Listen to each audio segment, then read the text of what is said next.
and I want to welcome you to this evening's webinar. And my name is Tim Cole, and I work with Waypoint Church Partners, and this is the Waypoint 55 webinar, which is a monthly training webinar for church leaders. And we have webinars every month for people who are serving in a ministry in the church and try to provide training and resourcing for you in your area of service. And so we have webinars that are for elders and for safety team leaders, prayer team leaders, first impressions team, and other areas of the church. But two of the webinars every year are for people who are involved in missions at their church. And that's the topic that we have tonight. But before we do anything, I want to say, number one, thank you to our sponsor, Mid-Atlantic Christian University, who's been our sponsor of our webinar platform since we began almost 5 years ago, and a great regional partner here in the Mid-Atlantic. So we're thankful for their partnership.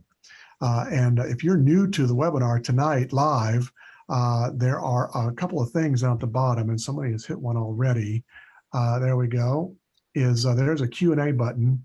If you've got a question, you can hit the Q&A button, and I'd encourage you, as soon as you think it, go ahead and type it in the Q&A, and then I'll be able to see that in a queue, and then I can figure out the best time to ask that question to one of our panelists this evening, whether it's right in the middle of it or at the end. And even if we don't get to answer your question live, we have a record of it in the Q&A box, and so that we can even answer your question after the fact. So I want to introduce our three panelists tonight. Our topic is things not to do on a short-term mission trip. And thankfully, the world has reopened, generally speaking. And so churches are getting geared back up to sending teams from their church to serve somewhere else around the world.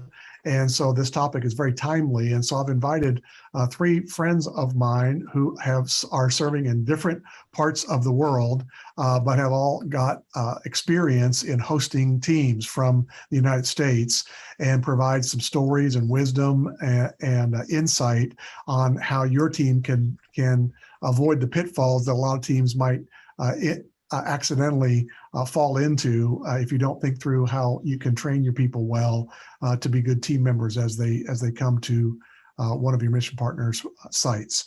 And so I don't know what order they are on your screen, but I'll refer to them as I'm seeing them. One is Elliot Branch, who is there, and Elliot served in Southeast Asia for 15 years, is now stateside, but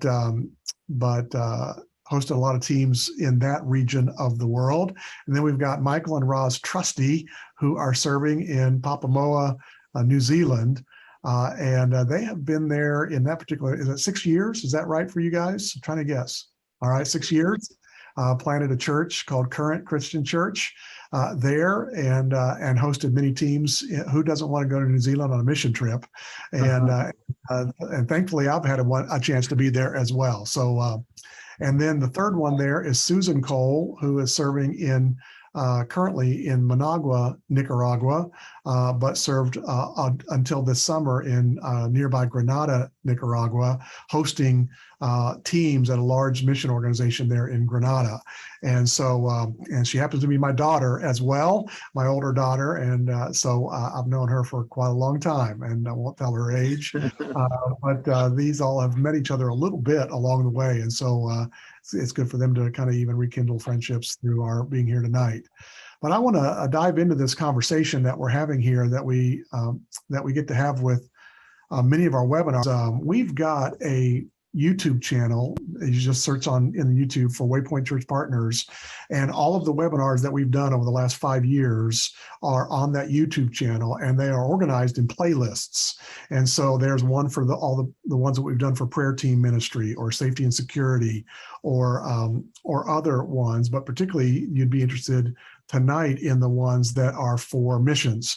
And so there's a whole playlist of training, particularly for short-term mission trips, is one focus of a lot of our webinars. Another one that's a significant focus of many of our missions webinars is how you and your church can care for your missionaries well. there's a big difference between caring about your missionary and caring for your missionary. And so Waypoint is trying to encourage churches to make the shift from caring about your missionary to for your missionary, and have had a ton of good input from organizations and leaders that will train you how to do that. There is a in-person seminar that's coming up in our region in Asheville, coming up in just a couple of months, and it's at the Pastor to Missionaries Conference in Black Mountain, North Carolina, which is near Asheville. And there's a one-day on-site for missionary care about how your church can care for your missionaries, and missionary care for the local church. So I want to invite you to think about doing that. We're going to post this slide on our Facebook page, which might encourage you to go to the Waypoint Facebook page as well to get information about that. So tonight we're going to be talking about mission trips, and so hopefully you've been on them, and some of these are going to be kind of your typical ones that need to be reminded of. And some of these topics, we said 7, although we could have done 70 probably. So we're going to try and group them into categories. But some of them might be some things that you haven't thought of before, and hopefully you will learn something new tonight of a way to really change the dynamic of your trips. And so we don't have a particular order. I'm just going to have these guys kind of jump in as they have a story or an insight to tell about one of these particular topics that we've got, about 7 of them. And I'll start with some of the typical ones, and then we'll get to the deeper ones later that you might not have thought of. So one of them would be naturally food, is that if you go outside the United States, it's not going to be American food that you're eating every meal. And you have to have some kind of training in place to where you have your people be sensitive about the way that they eat the food or don't eat the food, and how they react to food that they're not used to. So I'm curious if any of you have stories about how people didn't do that well on a mission trip, and might have offended some of the local people that you were trying to serve. Elliot, I know that you probably have one here, so I'm going to have you go first, and maybe Susan or the trustees could jump in after that. Yeah, where I served in Southeast Asia, you have all manner of food that you can eat. In fact, there's kind of a going saying that in our part of the world, if it wiggles a little bit, then we kill it and eat it. So that's how you know what's edible. If it wiggles, then we eat it. And so that's most people who visit from America, for example, usually have a standard that's somewhat more selective than just that.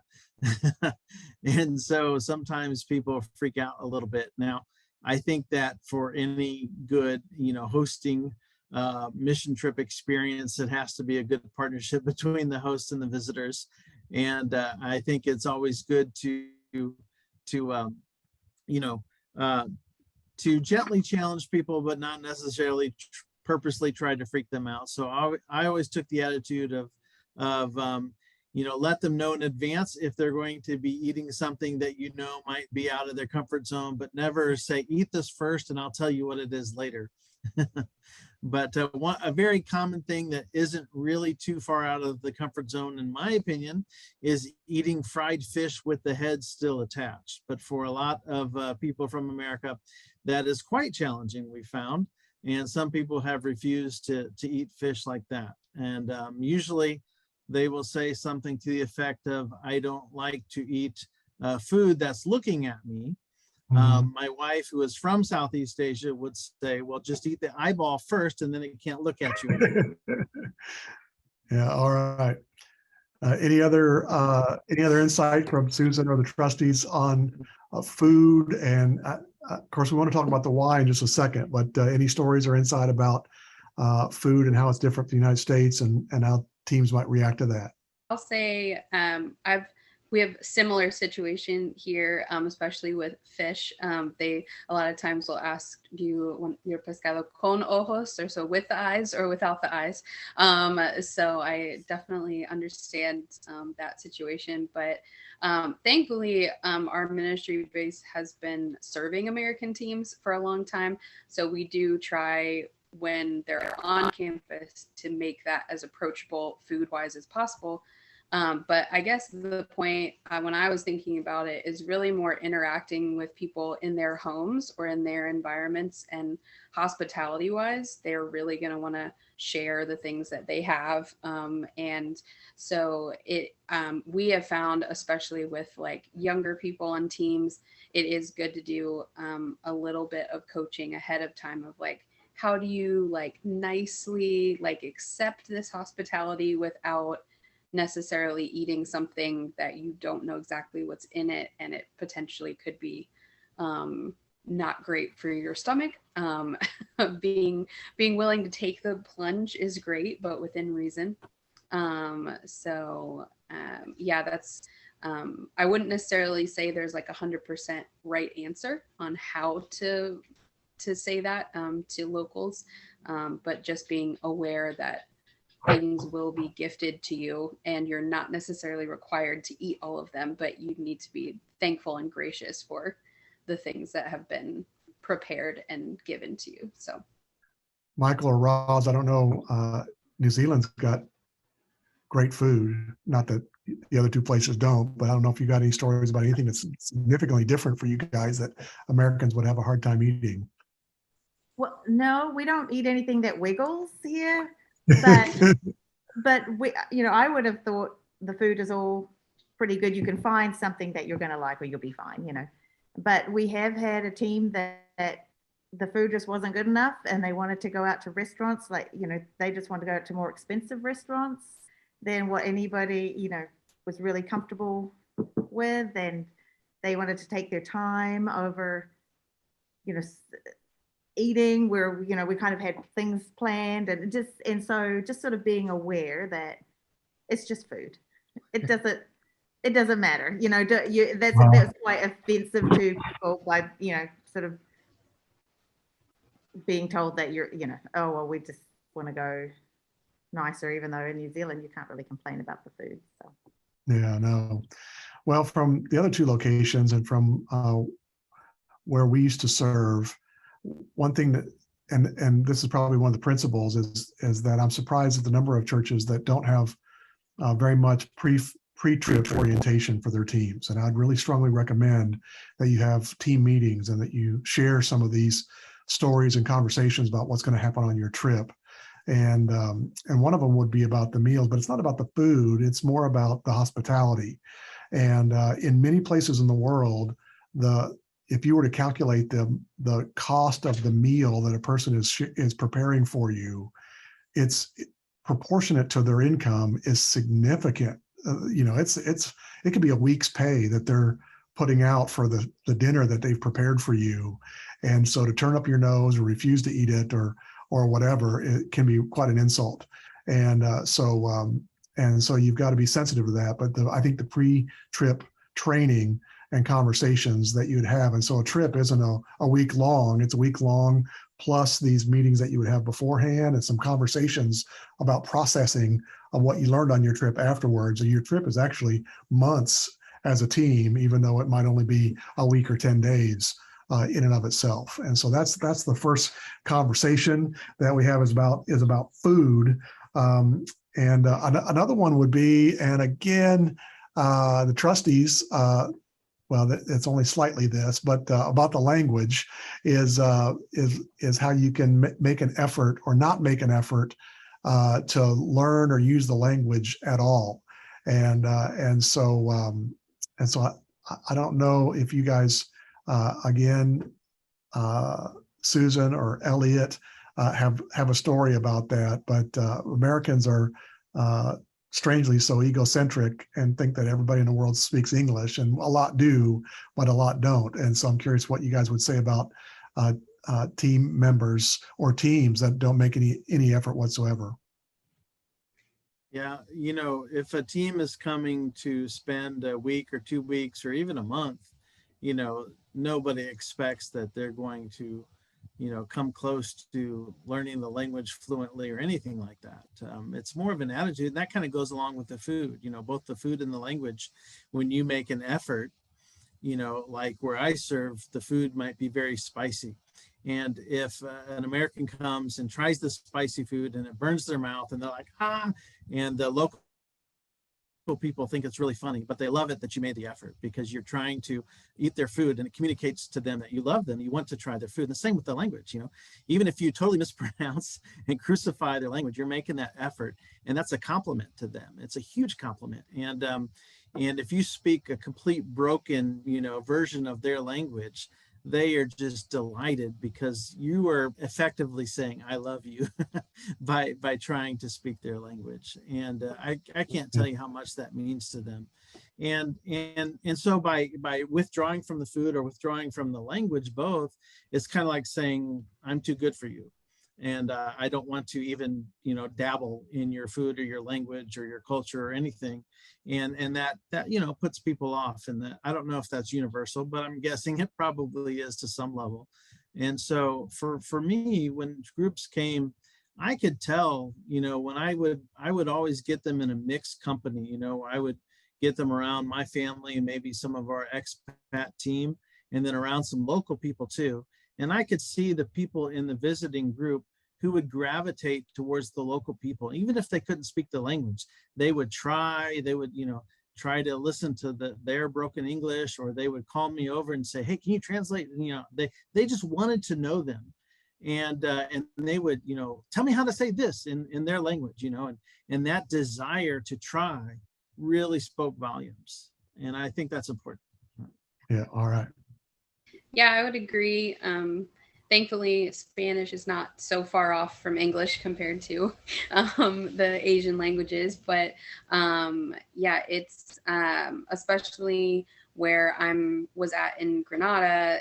Granada is a tourist town, so gringos are not such a foreign concept to people on our on our team, but also just even in the surrounding city. But putting in that effort, like Elliot was mentioning, and just being willing to learn also, and just ask questions, like pointing to things and asking, how do you say that? Just showing genuine interest. And I think the huge thing is listening, kind of going back to that egocentric statement, is we just normally want to do, but being willing to listen and to ask questions, but then not just immediately give answers, has been something I've observed as well. So yeah, the language I understand. I've been language learning now for over a year, and it's tiring, but it is worthwhile. So yeah. All right. It gives a whole new meaning to the phrase love language. When you speak their language literally, that it speaks love to them, and to not do that makes the other statement is I'm not reaching out to you. And that's, why are you going if you don't want to be doing that? Well, another category of the 7 things not to do. So not to balk at the food, or at least try as much as you can. I will say, Elliot, I visited your part of the world one time and I said, give me the least hot of the carrot relish stuff. And it about killed me. And they thought it was the funniest thing in the world, that I was on the floor dying of spice, and it was the wussiest one of the group. So after that, I was okay.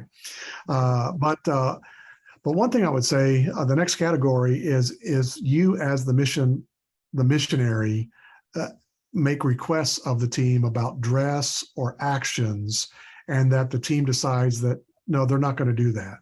And I don't know what that'll look like in each of your stories, but well, we're Americans and we're going to kind of do the American thing, and we'll only take your suggestions kind of under advisement, but not completely obey it. And I'm curious if you guys have stories about that. It might be about dress, that these are the kind of things we want you to wear when you come, but it might be other actions as well.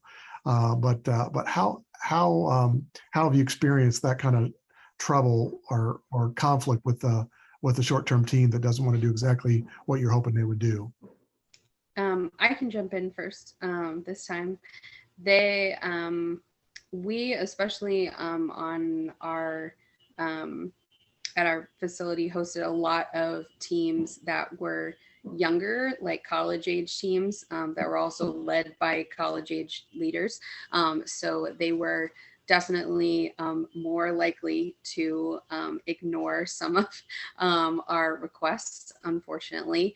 And especially in Hispanic regions of the world, there are just kind of assumed ways that Christians should be.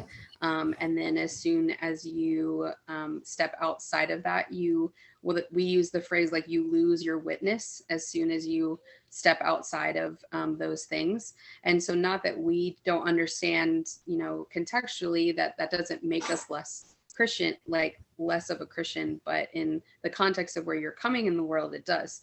And so being aware of that. So whether that be dress or also just like behavior, interactions between males and females is very different in this part of the world. And so unfortunately, we have a lot of like guys, especially who get their hearts broken by young women who, show a lot of attention, even after we, have warned them to keep relationships at a certain level. And so it's about the long term is about the fact that we're here to work within these communities, for the long haul and to change, lives. And you're here for a short period of time. So whether that be in your language, your attitude, your dress, or just conduct in general, that can be hugely detrimental to the long, goals of the ministry here. So, yeah. All right. We had someone ask a question a minute ago that typed in a question. And so if you got a question, I'd encourage you to hit the Q&A button and ask a question to our panelists. But one of the questions was about what about people on trips who want to either drink or smoke, or how does that work? In America, cigar smoking has become a really big thing recently. And I was on a mission trip in June, and the country that I was in, even though they make a lot of cigars in this country, the missionary requested that there wasn't smoking because Christians are seen in that culture as not really not smoking. And there were people on our trip that chose to smoke cigars and kind of go against what the missionary had asked. And so that's kind of the story of bucking that. And our opinion of what Christians can do in America and what we're free to do can be completely different than whatever country you're going to. Michael or Roz or Elliot, I don't know if you've got stories of times that mission teams just chose not to do what you asked them to do as far as any kind of behavior or anything like that kind of got under your skin. You're kind of you can anonymously vent here a little bit tonight without giving any names or church names.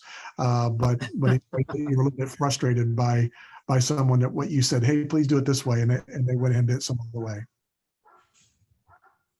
Yeah, I have a couple examples. And I think if, you see visitors make a mistake, it's one thing, but when you specifically tell them, please don't do this, then they just go ahead and do it.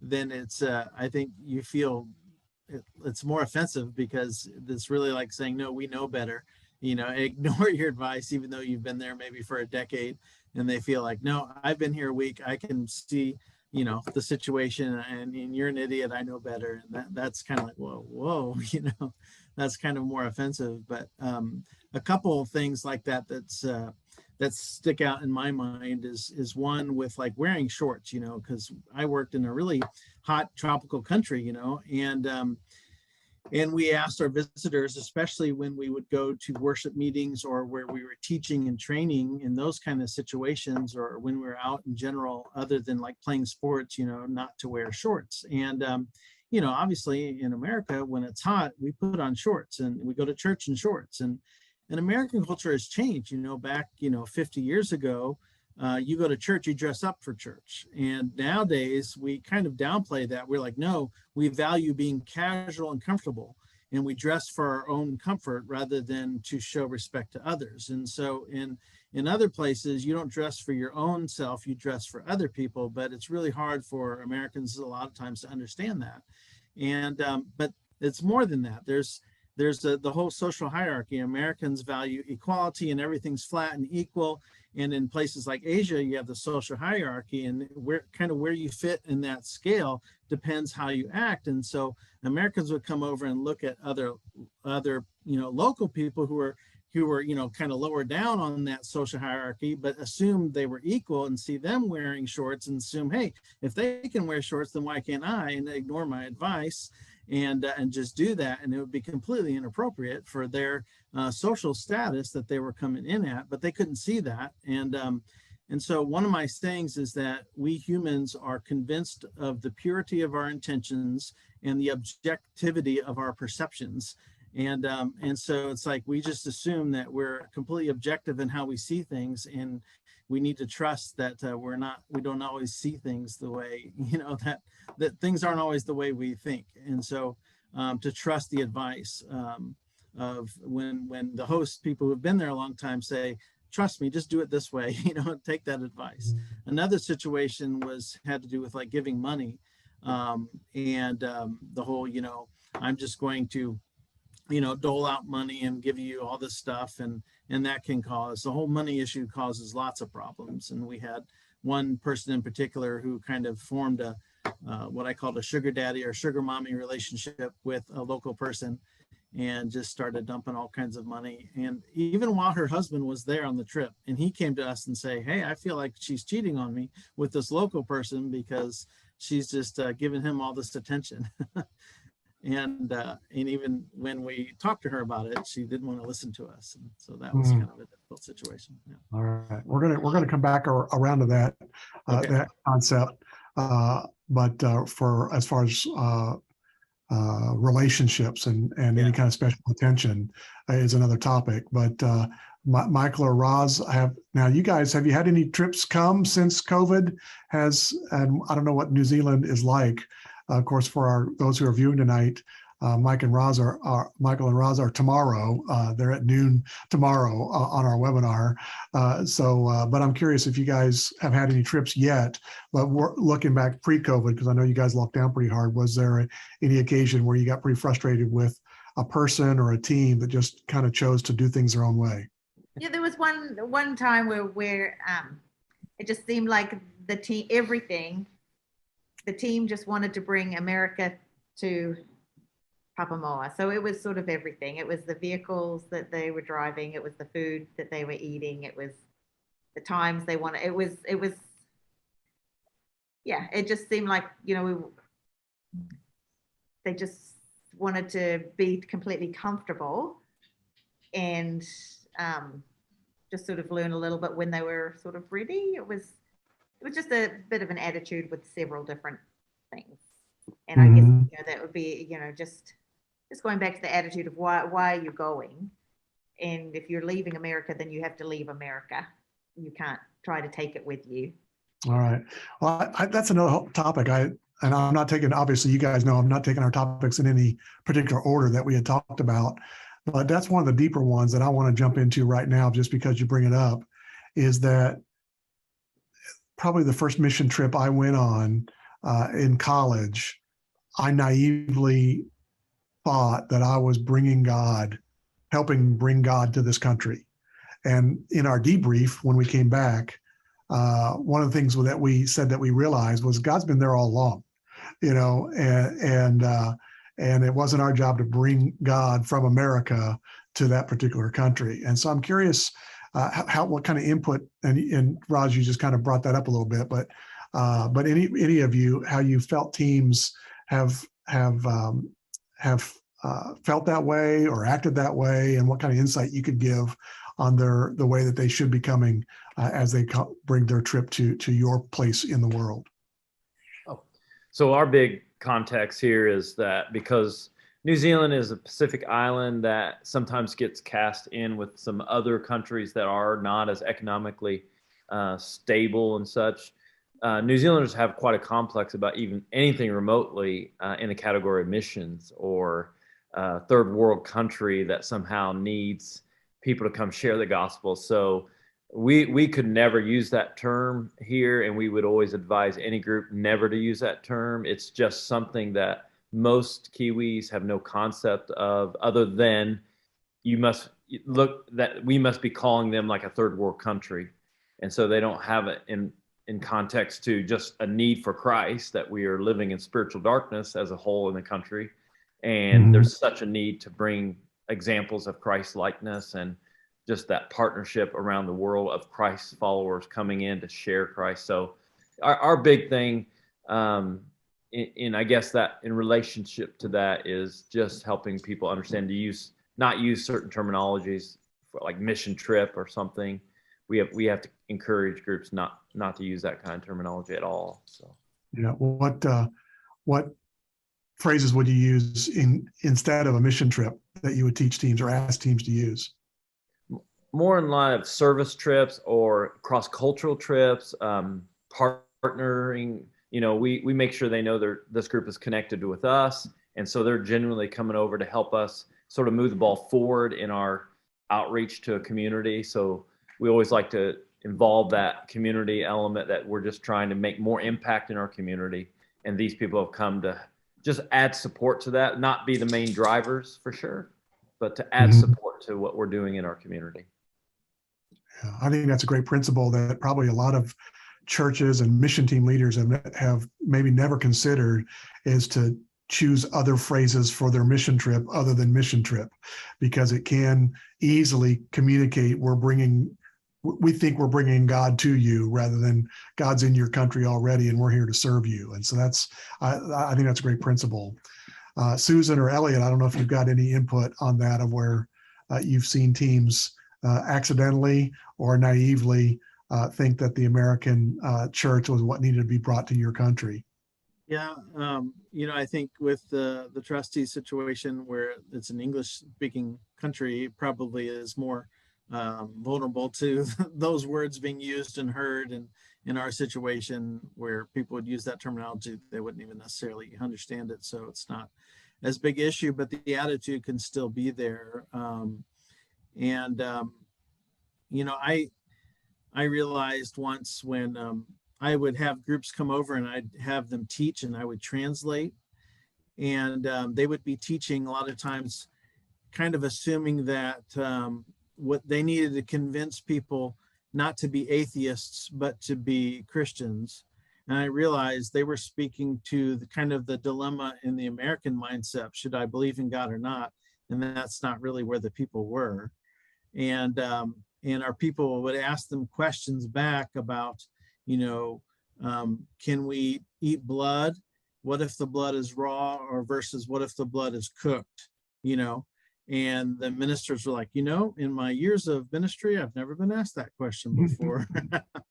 And I would translate the question back and realize that I myself could probably give a better answer than these people who are visiting, because I had better grasp of the cultural issues that were actually being talked about than the visitors did. And then I thought, what would help my guys who I was discipling better would not be for them to listen to a message from these visitors who had no grasp of their culture at all, but for them to teach and me to translate back to the Americans. And so the next couple trips, I actually had the Americans sit and listen to my disciples teach them. And Wow. I translated as they taught the Americans, and just had the Americans sit and listen. And I think that was a little bit like, wait, we came here to be taught? Like, yeah, you did. But then there was a good exchange of testimonies and stuff. And I think that was kind of a neat deal. Yeah. Well, I love the idea of that if we're honest, in the American church, that the value of most of our mission trips is the depth of discipleship that people kind of gain by going somewhere and seeing the body of Christ at large outside of America, and to be taught that and actually hear rather than go to preach I think is a better example. So I love that story. Susan, I don't know if you can chime in there at all as far as people coming to bring American religion to Central America? So I kind of like that we each have unique perspectives, because in Latin America, they're very churched, not necessarily in like all the practices and understanding of who like Jesus is in their hearts, but the concept of church, Catholicism, is, you know, hugely prevalent in day-to-day society. So there's a lot of people that I interacted with on a daily basis, or the teams would interact with, that probably are more familiar with their Bible even than the teams that were coming, just because it's something they have interacted with, you know, daily, depending on what type of school they went to or things like that. And so kind of like what Elliot was saying, like we have a really great Nicaraguan team in our ministry that do lead a lot of our outreach programs. And so I would always love seeing our short-term teams when they went to these outreach programs and heard our Nicaraguan leaders, you know, sharing and leading and realizing like how their perspective on faith and their issues,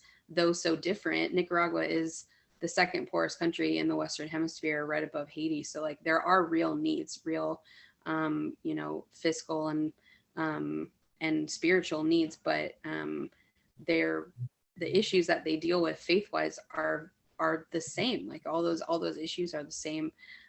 So I did always love to hear, you know, the debrief at the end of weeks of like, I loved getting to hear, you know, so and so share his testimony, or for that leader getting to share with that group of ladies, and realizing that it's not about, you know, bringing our God or our Jesus here, because Jesus is here, and he is just waiting to be experienced in the same way. So yeah. All right. Well, all right. I want to get into a topic where you guys can really get to vent, and that is when a mission team don't expect the missionary that you're going to be your personal, you know, host and entertainer and logistics person and liaison and all that. Of course, they're there and they're going to know the logistics of the country, but you can cross a line to where the expectation is that they are working for you. And so I'm curious, and again, anonymously, you don't have to throw any particular group under the bus, but I'm curious if you guys could help future teams see what that can feel like for missionaries on the field when there's this expectation of you need to basically put your whole ministry on hold for a week while we're here, and how that can play out for you all. So we'll start with the trustees. They've been third for several of our topics. So Michael and Roz, I wonder if you've had any week where you felt like that expectation was not sensitive. The team was not sensitive to the fact that you guys have a ministry that's going, whether they're there or not. I mean, my first response to that is that we've had great groups that have been really sensitive to that. And that's one side. And then the other side is we are really happy to show groups an element of the culture here, Maori culture, the how well New Zealand has accepted indigenous people as opposed to most other countries in the world. It's a really good example. And so, I mean, I guess to say we pre-COVID, we'd average like 4 groups a year that we were bringing in hosting, and they were always helping us move the ball forward in community events. But we always took time out to just immerse them as much as we could into the culture, into the traditions and ways, which sometimes come out as in like tourist things where they present the whole Maori culture in like a show and a dinner, and you get to have a hangi, which is a meal cooked under the ground, and all those things, which, you know, we always love doing that. And so I can't give you, I guess we don't really have, I don't think of a real bad example of that. Yeah, I guess it's kind of, yeah, I think people have just been really good at fitting in with what we've been doing. I guess I'd turn that around and just say we have just always gotten so much benefit from people that come because we miss being around Christians here. You know, there's just not a whole lot of common people, you know, common thought, common Mhm. people around. So when people come, we kind of know the schedule before, and they kind of know what they're going to be doing, and usually they're just a real kind of encouragement for us. So it's Right. it kind of energizes us a little bit, so I know that that's kind of doing kind of a do rather than a don't, but we've been really blessed by. Well, that's the great do, is to teach your team and your preteen things. We're going to serve the missionaries. They're not going to serve us. We're going to encourage them. And they're the ones that are on the field. And so for us to interrupt them and expect things of them is not what we're going for. Elliot or Susan, I don't know if any of you have other examples of when maybe the negative side of that was people didn't appreciate that as they came to your field. Several examples, pretty specific examples, but I think if I were gonna like list them, one of the biggest things is when groups do no like spiritual or devotional prep ahead of time. I think it's very evident in the way the groups interact with each other when they get here, and so I've just seen how it can be detrimental to what they're able to get out of the trip spiritually if there isn't any of that prep ahead of time. And it doesn't have to be a lot, but just, you know, a discussion and understanding of things to anticipate and to look for. So you alluded to that a little bit earlier about how it's longer than the week or 2 weeks. It's, you know, it's a before and after. I guess I would say one of the biggest struggles for us, especially because our teams are younger, is technology and how much of a struggle that can be in different avenues, whether that be constantly taking pictures or needing to be connected to the internet, and just how like detrimental that can be to their interaction, but then also to what we're doing as a ministry in trying to host them well and create an environment and experience for them that they are not as open to experiencing if they're staying connected to their friends back home, or feeling like I need to capture every moment on, you know, digitally. It's like you have to live some of the experiences before those pictures mean things. So just trying to which is easy to say on the front end, but is I mean, we've had one church specifically that sent several teams while I was here this past year that did a great job of having just one person that was taking pictures for the whole team, and then they just shared those pictures, and so everyone else left their phones like with their stuff like all day. Like that was just being really intentional. And they were like high school trips, like the, you know, the teenagers who would want to have their, you know, phones with them. But I mean, most of those trips ended up with kids getting baptized like before they went home, because I just saw the intentionality and realizing that they're here to serve with us and serve alongside us, but that the trip is, you know, is for them as well. So yeah. All right. Well, Elliot, I'm curious if you've got any story of a team that came in where it was about them and you serving them more than them serving you. Well, depending on the place that you're going, to ask the missionary about taking pictures. That in some places that can be a real bonding time, and the kids all pose and make funny faces. But in other cultures, it feels like you're exploiting them and can be a little offensive. And so you need to be careful about that and make sure you ask the missionary what's appropriate in this particular country. But go ahead, Elliot. I'm curious your thoughts on this. Yeah, I guess I want to preface what I'm saying is that you know, I think part of this being on this panel sometimes sounds like maybe we're just complaining about all the bad stuff of short-term missions, and it could really come off like, oh, these long-term missionaries really just hate short-term mission teams and they're all bad. And I don't want that to be the lasting impression of what long-term missionaries think of short-term missions. There are probably lots of really bad stories of short-term missions gone wrong, and we could probably fill up lots of seminars or webinars on those kinds of things, and I don't want to leave that impression. For every bad trip we've hosted, we've had lots of good ones too. And I think even the bad ones, they come with good intentions usually. A lot of times good intentions doesn't mean what they've done is the best, but we can still see that there are good intentions there. And so I guess I want to preface it that way. And so I had one church that said very specifically, they see my role as to give their people an amazing experience.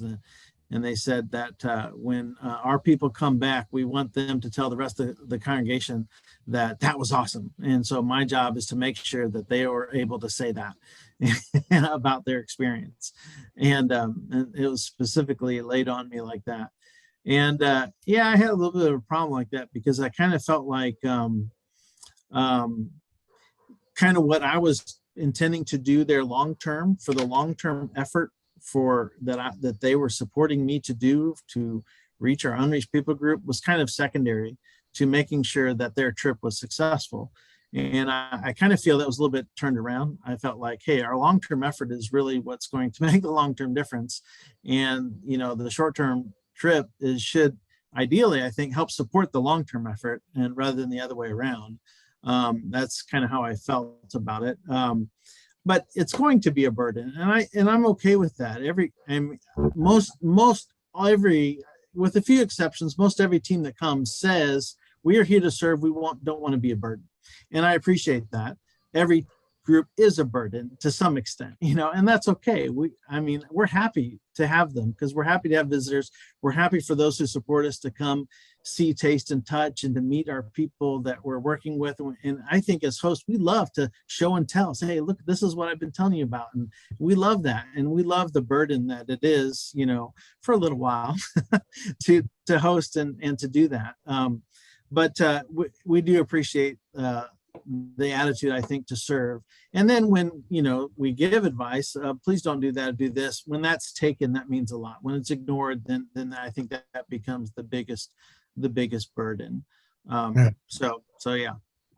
The one story, and we got one last question to address, but just to make sure that when you can come is a good time to go.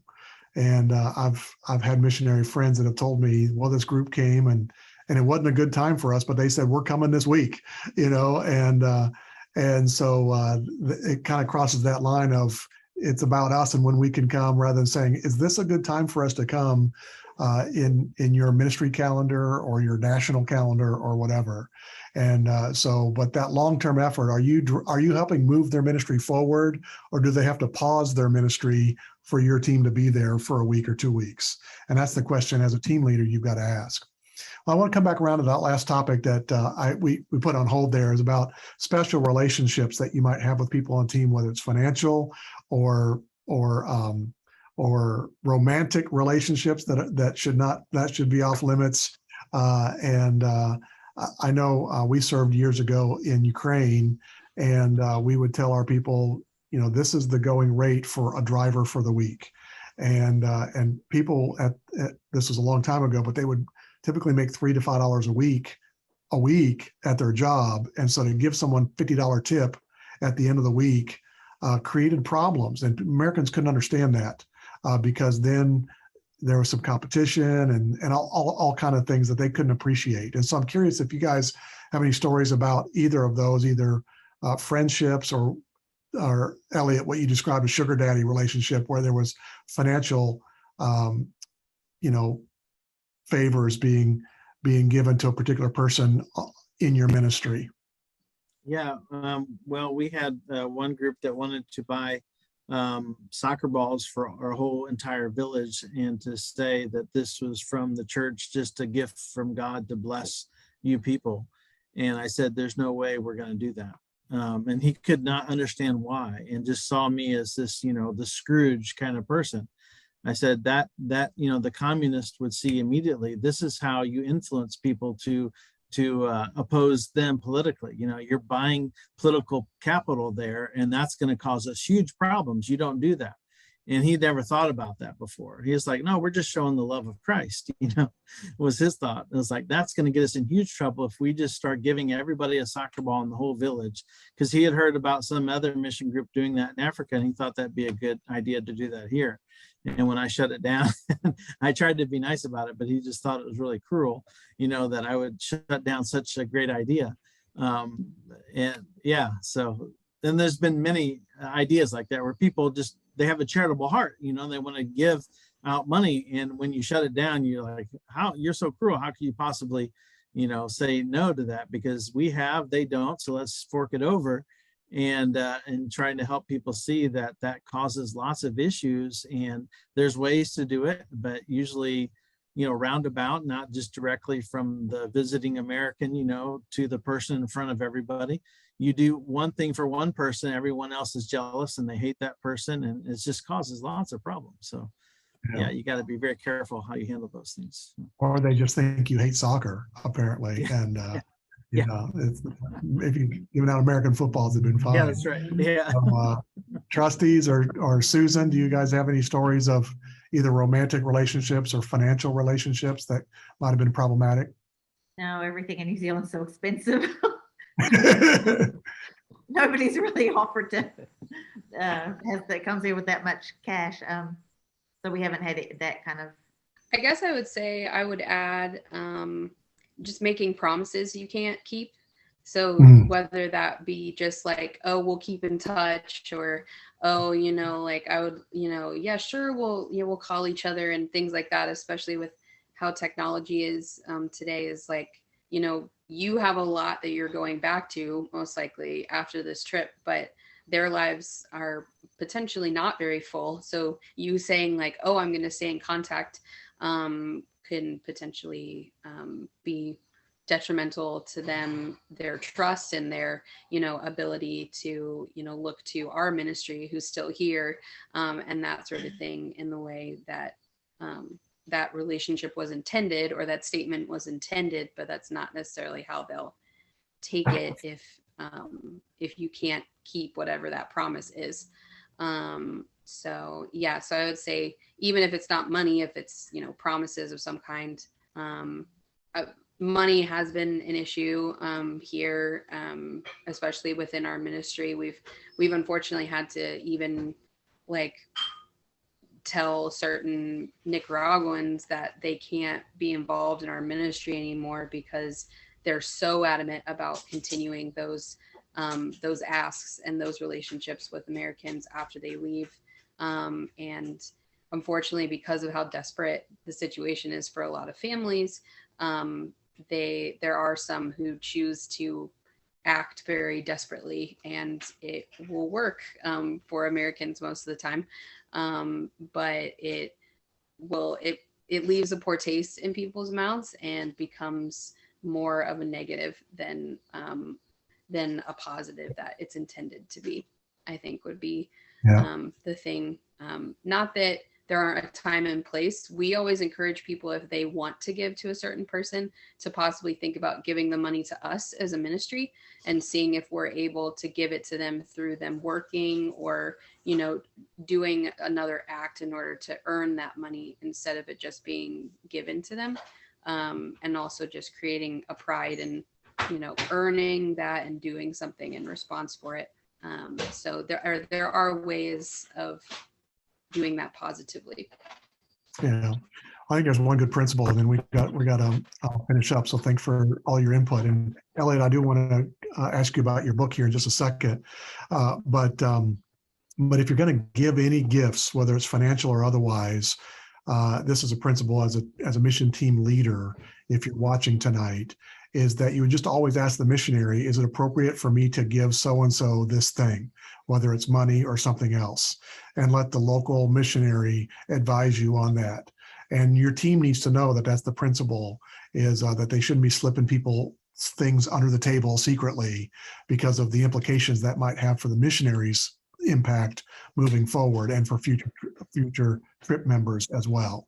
So, but Elliot behind him has a book, and I don't know if you'd like to share about that, Elliot, but I told you I'd be thrilled for you to share about your book on this webinar, particularly for the missions interested people that will be viewing this webinar either tonight or on our YouTube channel. Sure, I can just speak real quick about it. Thank you. I didn't know you were going to ask me to, but I have my book called The Faith Road, a true story of peril and mission in Southeast Asia. So part of it is a little bit about my story. It's not like an autobiography or anything, but I share a little bit about my background of being detained and have my passport confiscated and interrogated by policemen in a small room in Southeast Asia, and about our mission effort that we launched in Southeast Asia to recruit, train, and send national missionaries to reach out to unengaged, unreached people groups in this country in Southeast Asia, and a lot of the opposition and persecution and stuff that they faced along the way, and several miracles along the way that God did to bring that through, and just some insights along the way that God has shown us. And so, yeah, I'm very pleased to have put this out last year. Nick Ripkin, who wrote the book, The Insanity of God, wrote the foreword for the book, and blessed to have several other notable people write endorsements for it too. So The Faith All Road, right. you can find it on Amazon or our website, makecallmultiply.com. So thank you, Tim. All right. Yeah, well, I'm glad you do that. Well, I want to thank all of our people that have joined us tonight, and I want to invite you to go to the YouTube channel for Waypoint Church Partners to see some of our other training, particularly about short-term mission trips and how you can make the most of those as your church starts sending teams around the world, and that you do that well. I do want to tell you about our next webinar that's coming up next month. It's particularly for elders, and 2 per year are for elders. And the one next month that's coming up is for hiring staff, and some wise principles for elders as they hire staff in such a critical juncture in your church's story is when you're hiring. And so that'll be on Wednesday, September 14th, in just over a month at 8 p.m. as usual. And so we want to invite you to that. But for all of you who have joined us tonight, and all who will be joining via YouTube, we want to thank you for being a ministry leader at your church, and we want to serve you as best we can through our partnership at Waypoint. So thanks for your time tonight. And to our panelists, thank you very much for sharing your insight from your 3 completely different parts of the world that you're serving in, and how our efforts from the American church can go serve you well. So thanks for your time. Have a good night. Thank you.